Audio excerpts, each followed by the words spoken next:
যে আমাৰ দলটোৱে ভুলৰ পৰা কোনো শিক্ষা ল'ব নোখোজে। আমাৰ দলটো এতিয়া কংগ্ৰেছ দলটো চূড়ান্ত অনুশাসনহীনতা, চূড়ান্ত বলিয়ালি, চূড়ান্ত বান্দৰামি আৰু পাগলামিত পৰিণত হৈছে। আৰু বৰ্তমানৰ সভাপতি গৌৰৱ গগৈ ডাঙৰীয়াৰ যি ময়মতালি, সেই ময়মতালিত অতিষ্ঠ হৈ বহু জ্যেষ্ঠ নেতাই আমাৰ দলটো এজন এজনকৈ এৰি আঁতৰি গৈছে। এই কথাবিলাকত স্বাভাৱিকতে মই হতাশ আৰু ক্ষুণ্ণ। এতিয়া কথাটো হ'ল, চাওক যে মই এটা উদাহৰণ দিওঁ। যোৱা 21 বিধানসভা নিৰ্বাচনত মই যেতিয়া মাৰ্ঘেৰিটাৰ পৰা প্ৰতিদ্বন্দ্বিতা কৰিছিলোঁ, তেতিয়া হঠাতে এজন প্ৰাৰ্থী ওলালেহি এমাহ মানৰ আগত, কোনো ৰাইজৰ লগত সম্পৰ্ক নাই, দলৰ লগত সম্পৰ্ক নাই। তেওঁৰ নাম আছিলে ইগনেচিয়াছ এক্কা।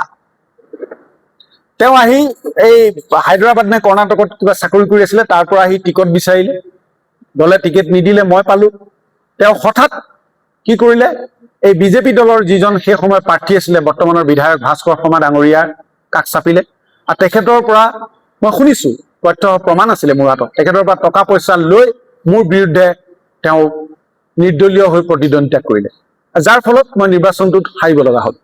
আৰু এই গোটেই কথাখিনি মই তথ্য সহকাৰে সেই সময়ত মই দলক অৱগত কৰিছিলোঁ।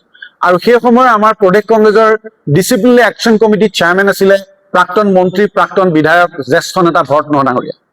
ভৰতনৰহ ডাঙৰীয়াক মই গোটেইখিনি কথা তথ্য সহকাৰে জনোৱাৰ পিছতো সেই ব্যক্তিজনৰ বিৰুদ্ধে দলে কোনো অনুশাসনমূলক ব্যৱস্থা নললে, বৰঞ্চ তেওঁক প্ৰদেশ কংগ্ৰেছৰ সম্পাদক পদ দি পেলানি অলংকৃত কৰিলে।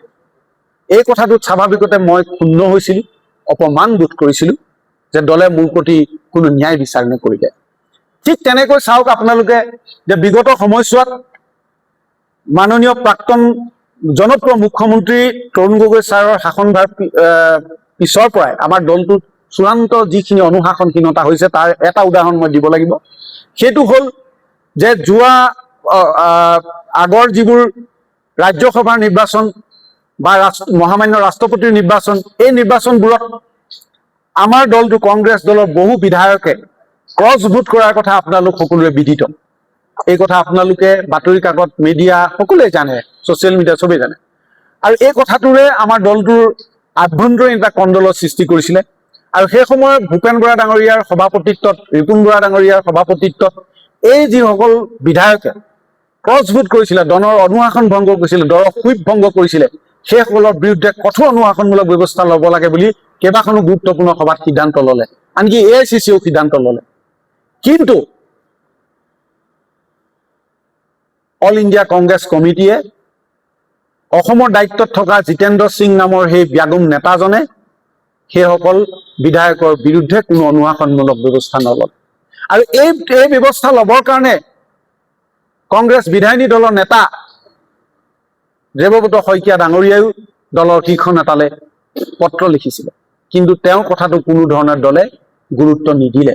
যেতিয়া এটা নিৰ্বাচন আহে, আমাৰ দলৰ সভাপতিয়ে হওক বা আমাৰ দলৰ শীৰ্ষ নেতৃত্বই আমাক মাতি নি মিটিং কৰি কি কয় যে মোৰ পিছত থিয় হৈ থাকিলে, মোৰ পিছত উঠি চেলফি মাৰিলেই, নেতাক গামোচা পিন্ধালে টিকট নাপায়। টিকট তৃণমূলৰ কৰ্মীয়ে যাক বিচাৰিব, আমি তেনেকুৱা নেতাকহে টিকেট দিম, শিপাৰ লগত যাৰ সম্পৰ্ক থাকে। এনেকুৱা ধৰণৰ ভাল ভাল কাণে শুনি ভাল ভাল লগা কথাবোৰ ক'ব। তাৰপিছত ক'ব যে ইয়াত কোনো ছেটিং গেটিং নাই, আমি ছাৰ্ভে কৰিছোঁ, আমি পেইড এজেঞ্চি পঠাই দিছোঁ সমষ্টিয়ে, তেওঁলোকে যি ৰিপৰ্ট দিব তাৰ ওপৰত বেছ কৰি টিকেট দিয়া হ'ব। কিন্তু সময়ত কি দেখা যায়? সময়ত এইটো দেখা যায় যে যিসকলে দলৰ শীৰ্ষ নেতৃত্বক পুষ্টিকৰণ কৰিব পাৰে, যিসকলে দলৰ শীৰ্ষ নেতৃত্বক তৈল্যমৰ্দন কৰিব পাৰে, যিসকলে দলৰ তথাকথিত কেইজনমান বিতৰ্কিত শীৰ্ষ নেতাৰ পাকঘৰত ভাত খাব পাৰে, সেই কেইজন মানুহে কংগ্ৰেছ দলত টিকট পায়। আপোনালোকে চাওক, আজি তাৰ এটা উদাহৰণ মই দিছোঁ। প্ৰদ্যুৎ বৰদলৈ ডাঙৰীয়া কংগ্ৰেছ দলৰ এজন জ্যেষ্ঠ নেতা আছিল। তেওঁ ছাত্ৰ অৱস্থাৰ পৰা কংগ্ৰেছৰ ৰাজনীতিৰ লগত জড়িত। সেই সময়ত কটন কলেজত NHY সমৰ্থিত প্ৰাৰ্থী হৈ তেওঁ কটন কলেজৰ জেনেৰেল ছেক্ৰেটাৰী আছিল। পৰৱৰ্তী সময়ত তেওঁ নিজৰ চাকৰি ব্যৱসায় বাদ দি ৰাজনীতিলৈ আহিছে। এটা সময়ত যেতিয়া কংগ্ৰেছ কৰ্মী বাহিৰলৈ ওলালে, আলফাই হত্যা কৰিছিলে, কংগ্ৰেছ কৰ্মীক ৰাজহুৱাভাৱে বৰ্জন কৰা হৈছিলে, অসম আন্দোলনৰ কংগ্ৰেছ কৰ্মীৰ ওপৰত আক্ৰমণ হৈছিলে, তেনে সময়ত প্ৰদ্যুৎ বৰদলৈ অসম প্ৰদেশ কংগ্ৰেছ কমিটিৰ একমাত্ৰ মুখপাত্ৰ আছিলে। আৰু সেই সময়ত মাননীয় প্ৰাক্তন মুখ্যমন্ত্ৰী তৰুণ গগৈ ডাঙৰীয়া যেতিয়া প্ৰদেশ কংগ্ৰেছৰ সভাপতি আছিলে, আমাৰ পৱন ঘাটোৱা ছাৰ, আমাৰ প্ৰয়াত আমাৰ এই সোণাৰীৰ আমাৰ শৰৎ বৰকটকী ছাৰ, এনেধৰণৰ আমাৰ জ্যেষ্ঠ নেতাসকলে তেওঁ ঘৰত যায়, চাহ তাহ খায়, তেওঁৰ পৰামৰ্শ দিয়ে আৰু তেখেতসকলৰ পৰামৰ্শ লৈ প্ৰদীপ বৰদলৈ ডাঙৰীয়া কংগ্ৰেছ দলটো শক্তিশালী কৰাৰ কাৰণে আত্মনিয়োগ কৰিছিল। তাৰপিছত তেওঁ 4বাৰকৈ বিধায়ক, 2বাৰকৈ MP, সেই মানুহজনক যোৱা পঞ্চায়ত নিৰ্বাচনত তেওঁৰ ওপৰত যিটো দলবদ্ধ আক্ৰমণ হ'ল, তেওঁ মৃত্যুৰ ওপৰত ভাবুকি আহিলে, তেওঁক গাড়ী ভাঙি দিয়া হ'ল, লোহাৰ ৰডে মাৰি তেওঁ ইয়াত ডিঙিত 6টা-7টা চিলাই কৰিছিল। এইবোৰ কথা তথ্য সহকাৰে যেতিয়া প্ৰমাণ হ'ল যে হত্যাকাৰীক যেতিয়া পুলিচে গ্ৰেপ্তাৰ কৰিলে, তেওঁ সেই মোবাইলটোৰ ৰেকৰ্ড চাই গম পালে যে সেই হত্যাক যিজন দুৰ্বৃত্ত, যিজনে হত্যা কৰিবলৈ, মাৰ্ডাৰ কৰিবলৈ এটা দলবদ্ধ আক্ৰমণ কৰিছিলে, সেইজনৰ এজন বিশেষ বিধায়কৰ লগত ঘনিষ্ঠ সম্পৰ্ক আছিল আৰু সেই বিধায়কজনে তেওঁক বেইলত অনাত সহায় কৰিছিল। আৰু পৰৱৰ্তী সময়ত সেই বিধায়কজনৰ বিৰুদ্ধে দলে অনুশাসনমূলক ব্যৱস্থা ল'ব লাগে বুলি প্ৰদীপ বৰদলৈ ডাঙৰীয়া প্ৰদেশ কংগ্ৰেছ কমিটিকো ক'লে, অল ইণ্ডিয়া কংগ্ৰেছ কমিটিকো ক'লে, কিন্তু দলে সেই বিধায়কজনৰ প্ৰতি কোনো ব্যৱস্থা নললে। বৰং সেই বিধায়কজনক দলে আকৌ পুনৰ এইবাৰ টিকেট দিলে। তেওঁ হ'ল লাহৰীঘাটৰ বৰ্তমানৰ MLA ডাক্তৰ আসিফ নাজাৰ। এনেকুৱা ধৰণৰ অলেখ অনুশাসনহীনতা উদাহৰণ দলটোত ভৰি পৰিল। তাৰ পিছতো দলে খেনুক দেখি দুৱাৰ মাৰে, খেনুক দেখি ৰান্ধে বাঢ়ে, এই নীতি অৱলম্বন কৰিবলৈ ধৰিলে। দলৰ বহু জ্যেষ্ঠ নেতাক অৱহেলা কৰা হ'ল, বহু জ্যেষ্ঠ নেতাক প্ৰাপ্যস্থানৰ পৰা আঁতৰাই দিয়া হ'ল। এতিয়া মূল কথাটো হ'ল যে মাননীয় সভাপতি গৌৰৱ গগৈ ডাঙৰীয়া মোৰ ভাতৃসম। গৌৰৱ গগৈ ডাঙৰীয়া মোতকৈ বয়সত 12 বছৰ সৰু। মই তেওঁক বহুত ভাল পাইছিলোঁ, এতিয়াও মোৰ তেওঁৰ প্ৰতি ভাল পোৱা আছে। আপোনালোক হয়তো বহুতে নাজানে, যেতিয়া তেওঁ আমেৰিকাৰ পৰা পঢ়ি আহিছে, প্ৰাক্তন মুখ্যমন্ত্ৰী তৰুণ গগৈ ছাৰ ল'ৰা, গোটেই অসম ঘূৰি ফুৰিছে, অসমৰ জাতীয় জীৱন, জনজীৱনৰ সমস্যা, বিভিন্ন জাতি জনগোষ্ঠীৰ মাজত বৰ্ণময় সমাজখন তেওঁ চাবলৈ, শিকিবলৈ তেওঁ ঘূৰি ফুৰিছিলে। তেওঁ গোটেই উজনি অসমত তেওঁক সংগ দিছিলোঁ এই মনোৰঞ্জন বৰগোহাঁয়ে, যে এয়া অসম, এয়া অৰুণাচল সীমান্ত, এইসকল চিংফ মানুহ, এইসকল টাইফাকে মানুহ, এইসকল মিচিং, এইসকল দেউৰী, এইসকল ৰাভা, হাজং, এইসকল চাহ জনগোষ্ঠী, এওঁলোকৰ পৰম্পৰা এনেকুৱা, এওঁলোকৰ ভাষা এনেকুৱা, এওঁলোকৰ কৃষ্টি এনেকুৱা। আনকি সেই সময়ত তেওঁ কোৱা কথা যিটো লৈ বিতৰ্ক হৈছিলে, মতা মাছ, মহিলা মাছ, সেই মাছৰ মতা মাইকী মাছো শিকাই পঠোৱা মানুহটো আছিলোঁ মই। যি কি নহওক, পৰৱৰ্তী সময়ত তেওঁ যেতিয়া কলিয়াবৰ লোকসভা সমষ্টিৰ পৰা 2014 চনত তেওঁ লোকসভাত অৱতীৰ্ণ হ'বলৈ ইচ্ছা প্ৰকাশ কৰিলে, তেতিয়া মই মাৰ্ঘেৰিটাৰ পৰা, সেই সময়ত মই মাৰ্ঘেৰিটাত আছিলোঁ, প্ৰদীপ বৰদলৈ ডাঙৰীয়া তেতিয়া মাৰ্ঘেৰিটাৰ বিধায়ক আৰু তৰুণ গগৈ ছাৰ মন্ত্ৰীসভাৰ মন্ত্ৰী আছিলে। মোৰ মনত আছে, প্ৰদীপ বৰদলৈ ছাৰে মোক মাতি আনি ক'লে, মনোৰঞ্জন, আমাৰ CM ছাৰ ল'ৰাই ইলেকশ্যন খেলিছে, গতিকে তুমি ইয়াত টিঘিল ঘিলাই থাকিব নালাগে, এই পইচা লোৱা, 1 লাখ টকা দিছোঁ লোৱা, এখন নতুন গাড়ী দিছোঁ লোৱা, তুমি কলিয়াবৰলৈ যোৱা, গৌৰৱক সহায় কৰা। এয়াৰপৰ্টৰ পৰা যিকেইটাই গাড়ীত তুলি লৈ আনে, গামোচা পিন্ধাই শৰাই দিয়ে, ক'ত থাকে ক'ত খায়, সেইকেইটাই লিডাৰ, টিকটো সেইকেইটাই পায়। কিয় নহ'ব দলৰ এনেকুৱা অৱস্থা? কিয় নহ'ব দলৰ এনেকুৱা অৱস্থা? 10 বছৰ ধৰি একেজন মানুহেই প্ৰদেশ কংগ্ৰেছৰ ইনচাৰ্জ ছেক্ৰেটাৰী আছাম। ঘূৰি ঘূৰি যিসকল নেতা অসমলৈ আহে, নিজৰ বিধানসভা সমষ্টি জিকিব নোৱাৰে, যিবোৰ নেতাই লোকসভাৰ নিৰ্বাচনত নিজৰ চিকিউৰিটি ফৰফিট হয়, সেইবোৰ নেতাই অসমত আহি আমাক ৰাজনীতি শিকাবলৈ আহে। আৰু তেওঁলোকৰ নেগুৰত ধৰি আমি নিজৰ ভৱিষ্যতৰ সপোন দেখিব লাগে। নহ'ব।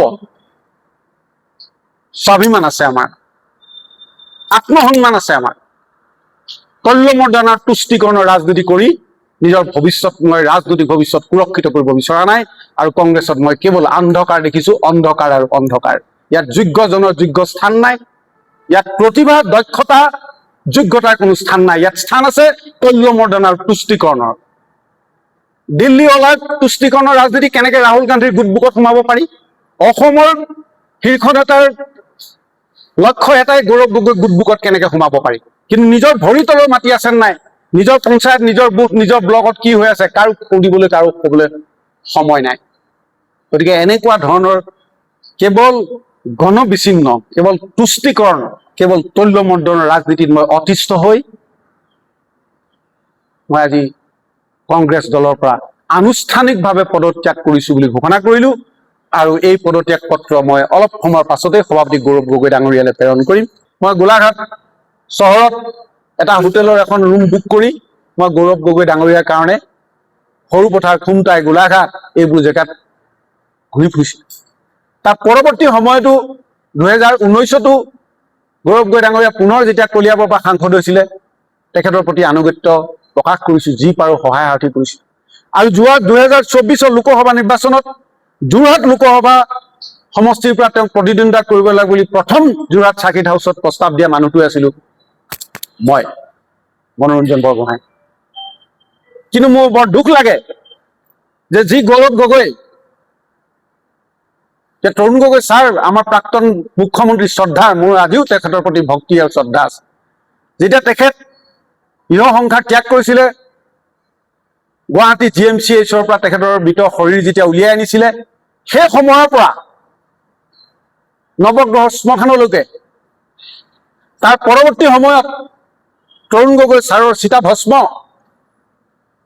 শদিয়াৰ পৰা ধুবুৰীলৈ বিসৰ্জন দিয়া এই গোটেই যাত্ৰাটোত এই টকলা মূৰ লৈ থকা যুৱক গৌৰৱ গগৈৰ কাষত থিয় দি আছিলোঁ। কিন্তু সেই গৌৰৱ গগৈ যেতিয়া যোৱা লোকসভা নিৰ্বাচনত ইয়াত বিপুল ভোটত জয়লাভ কৰিলে,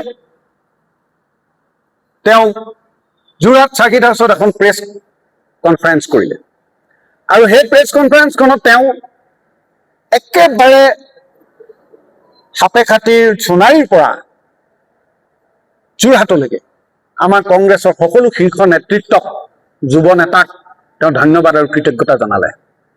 কিন্তু তাত তেওঁ ভুলতো মোৰ নামটো এবাৰো উচ্চাৰণ নকৰিলে। এই কথাটোৱে মোক আজিও দুখ দিয়ে। যি কি নহওক, মই সেইবোৰ কথা ধৰা নাছিলোঁ। এই কিবা কাৰণত পাহৰিছে, হ'ল আৰু কি ডাঙৰ কথাটো, মই বুজাই লৈছোঁ নিজক। পৰৱৰ্তী সময়ত মই ইয়াতে এটা ক্ষুদ্ৰ উদ্যোগ, এটা স্মল স্কেল ইণ্ডাষ্ট্ৰী কৰিব বিচাৰিছিলোঁ, এতিয়াও লাগি আছোঁ। মোৰ মাটি টুকুৰা এগ্ৰিকালচাৰ লেণ্ডৰ পৰা ইণ্ডাষ্ট্ৰিয়েল লেণ্ডলৈ কনভাৰ্ট কৰিবৰ কাৰণে সেই সময়ত DC আয়ুষ গৰ্গৰ ওচৰলৈ মই 1.5 বছৰ তাঁত বাতি কৰিলোঁ, আহিলোঁ, কাকতি মিনতি কৰিলোঁ, দৰ্খাস্ত দিলোঁ, মোৰ কামটো কৰি নিদিলে। মই গৌৰৱ গগৈ ডাঙৰীয়াক ফোন কৰিলোঁ যে আপুনি এবাৰ DC চাহাবক কওকচোন কথাটো, মোৰ মাটিডোখৰ কিয় পেলাই থৈছে ইমান দিন, মই কি অপৰাধ কৰিলোঁ, আমি কি অসমীয়া ল'ৰাই উদ্যোগ কৰি খাব নালাগিব নেকি?